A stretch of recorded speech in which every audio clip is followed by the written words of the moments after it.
Welcome back. You're watching us here on Mad About Markets. This is the Diwali special and we're focusing on the chocolate industry, and there's so much to talk. But as always, it's that time of the show when we focus on the yays and the mays. I wonder what could be the maze of chocolate. I mean, everything has to be a yay, right? I know, but we'll try. Okay, we'll try. The biggest yay for me is that, India's per capita consumption is just 360 grams per year as compared to developed markets who consume 5 to 10 kgs of chocolate every year. So that's a long way to go, and that sounds delicious. 5 to 10 kgs of chocolate.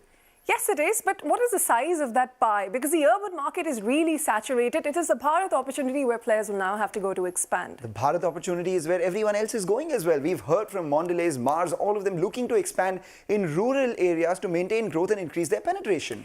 But this is particularly challenging at a time when the country and the population is becoming more and more portion and health conscious. How do you get them to eat more sugary chocolates? Well, the portion which is getting portion conscious is a sliver, and the urban as well, right? And then there are opportunities in e-commerce offerings. You can order things and send it to people. Gifting, that's a big opportunity. Well, you can order, but therein lies the challenge because you have to maintain it at a certain temperature. There's refrigeration, infrastructure involved. You can't have liquid chocolates getting delivered, right? Yeah, but it's become a primary sweet for occasion celebration. I mean, we've seen traditional mithai dabbas, if not being replaced, at least being added on to a big chocolate box that one gets as well. But let me ask you, in that chocolate box that you've been getting, how many of those are really Indian brands? It is MNCs that dominate the market here. Yeah, but some of those MNC brands as well have woven themselves into the fabric of India so much that it's difficult to imagine India without Cadbury, so to say. And, a lot of these MNC brands have also launched India-specific flavors. Kesar, pista, Snickers, anyone?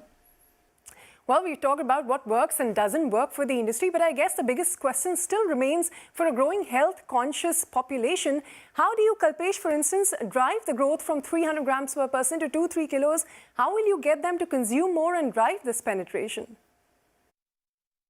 So large categories in snacking, let's look at categories like biscuits. They are close to 80% penetration. Categories like chocolates are available in only 50 to 60% of the retail universe. So it is about mental availability and physical availability. Yeah, so once the chocolate players are able to make the products available in 80-90% of the retail universe, again, at the same time giving the right price points, then there is a sweet spot sitting over there. That brings us to the bigger question, and which is, can Indian brands get a bigger piece from India's chocolate market? That question to you first, Mr. Sodhi, and then Kalpesh, your thoughts. Yeah, you see, as far as our revenue is concerned, it may not be even today 1% of our total turnover, because last year it was 61,000 crore. But we feel that in another 2-3 years, we'll be at least having 10% market share. And I tell you, purpose is not only to have high top line or other thing. Purpose is to provide better price to the cocoa growers. So once Amul is there or Camco is there, others also have to pay more price, like we have done in the milk. In the last 20 years, maybe 20 years ago, the gifting was local products or local mithais. And thanks to the great work all the companies have done, today a huge percentage of gifting is through chocolates. And every time someone gifts a chocolate to someone, that's entry into a new household. So I think it's going to be an and. I love Indian mithais. I'm a big fan. And I don't think chocolates can replace that happy moment what an Indian mithai gives. But with the new generation, they are looking at not just having the traditional experience, but they want experience which they can also talk on Instagram, So that's where a brand like M&M comes in and said, wow, I got this M&M pack, and then I'm having that. I'm gifting that during the Diwali season.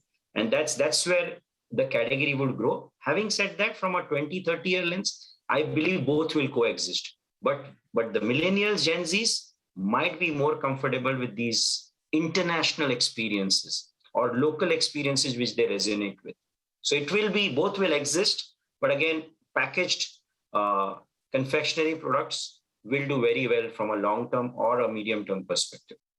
All right, so from the long-term standpoint, Indian mithais, Indian brands and international brands, all of them will coexist.